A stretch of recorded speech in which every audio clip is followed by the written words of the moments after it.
Movieweb.com. Now, I just talked to Matthew Broderick, and he said if you keep eating the cheese, one of these traps is going to get you one of these days. And you're not going to be able to get into the sequel.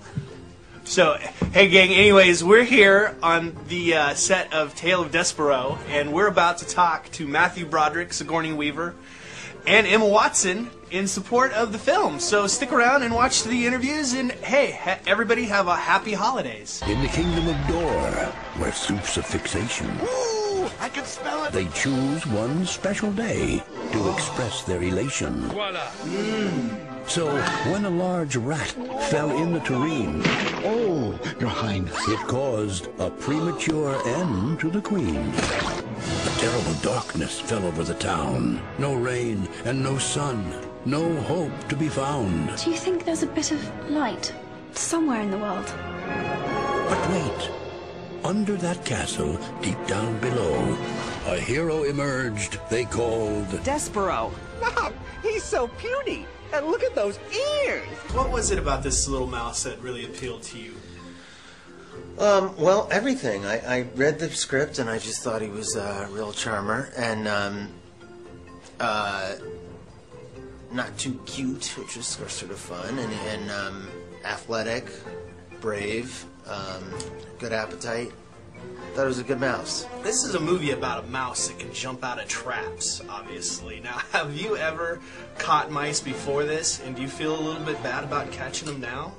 No, I feel very good about it. I have 2 cats in my house, and if I don't catch them, then they will, and I'm nicer to them than my cats are. So I actually had a mouse in my house only last week, which I caught in a pan, and I took it outside and let it go, and yeah, so I think it's good. The interesting thing about this film is I thought I was going to come here and talk to you guys, and you'd all be like, I don't want to kill mice anymore, but they've all said it's made them want to kill the mice even more.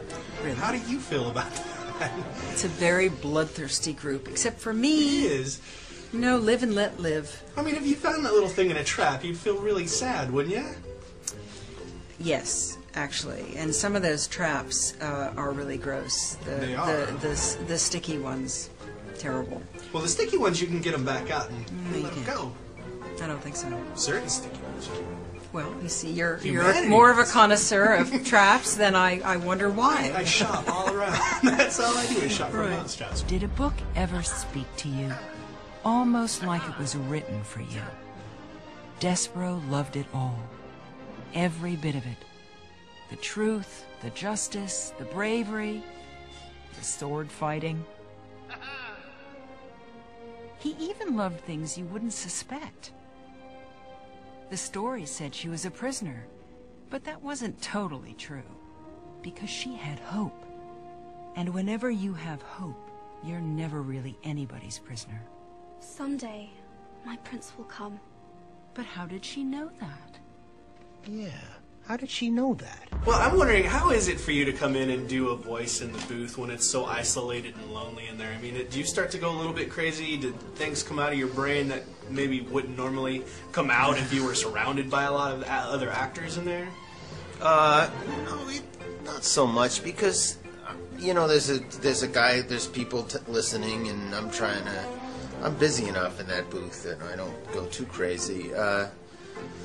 It's certainly, I wouldn't want to only do that. I mean, it's very nice to work with actual actors, but in this, occasionally I did.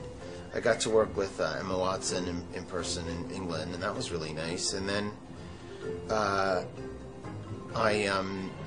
Dustin Hoffman, I got to do a little bit with, but in separate cities, but we could hear each other. So that was like talking on the phone. It's a pretty strange way to work, but it's at the same time, it's kind of nice, and you can take all the time you want, which is nice. This narrator, when she's not telling children's stories, who is she, and how does she know so much about the mice world and the rat world? It's intriguing to think about what she actually does for a living. But I think that she is, what Gary told me was that I would be not a teacher, not a parent, but maybe the kid's favorite aunt. The person who would really say, kids, I gotta tell you something, you won't believe this. And gives them a really sophisticated, exciting, scary, meaningful story, you know. And, you know, not your usual sort of saccharine it all turns out perfectly all the time. Well, I want to know, what did you think when you saw the cast lineup for this film? Because the cast in this is great. I'll give it back to you as a rhetorical question. What do you think that I thought? I mean, it's just like, it's unbelievable. It's just like you watch all those names go across the screen, and it's like, it's unbelievable, All right, settle down. Ready, class? Oh, wow. Good.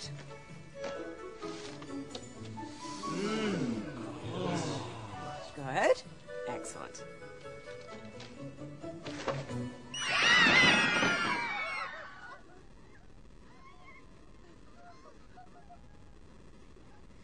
Despero, Yes? you didn't cower. Looks like a sword. It's a carving knife. It's beautiful. It's dangerous.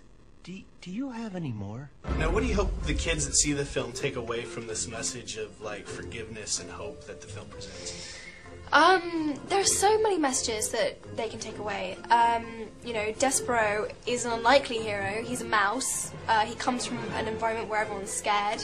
He's a tiny mouse with really big ears and a very unlikely hero, but his heart's in the right place, and he's able to make a massive difference, and I think that's a great message. And I love Mig's message as well, that all girls are princesses in the eyes of someone who loves them, like their father, and I thought that was really great. And I guess the other really important one is forgiveness and how important that is. And people do things wrong, but there's always hope. And yeah, there's so many. It's really like it works on lots of different levels. Well, I think I think our world is quite complicated, and I think that it's wonderful to give the kids a fairly complicated story. There's the loss of a parent a couple of times, the loss of a sort of happy home. I think kids are sophisticated. They're smart. They want the challenge of a really good story, like a Despero or a Narnia, and so I think that they'll dig this story. I'm looking forward to seeing it on Sunday with kids, because I had to see it by myself. I didn't even have him with me. What do you hope the kids take from this? I mean, this got a lot of good values for a kid to sit down and watch for a cartoon movie. Yeah. I hope it's a thoughtful movie, I hope it makes them... I mean, it's got a good story and heroes and knights and princesses, which a lot of kids like, and then it has things to make them think a little bit, which is nice, and it's I don't think it would give people nightmares, which is good. I mean, it's not a violent movie, so some kids, yeah, no, it does have its scary moments actually, but my son watches the Transformers a lot, which is very good, Yeah. But I wonder what it's doing to his brain, everything constantly exploding and catching fire. So that doesn't happen in this, which is nice. This Christmas, Get the princess! in a time of danger, when all seems lost, Someone help me! You can't do this! witness the tale The rats have taken the princess! of one special mouse. Here I come! From Universal Pictures, the beloved best-selling book Despero! Where is he? becomes a major motion picture. Are you a man? Or are you a mouse? I am a gentleman. Oh no. Discover the mouse Let's go! the whole world can look up to. Yaha! The Tale of Despero. Come on, try being brave.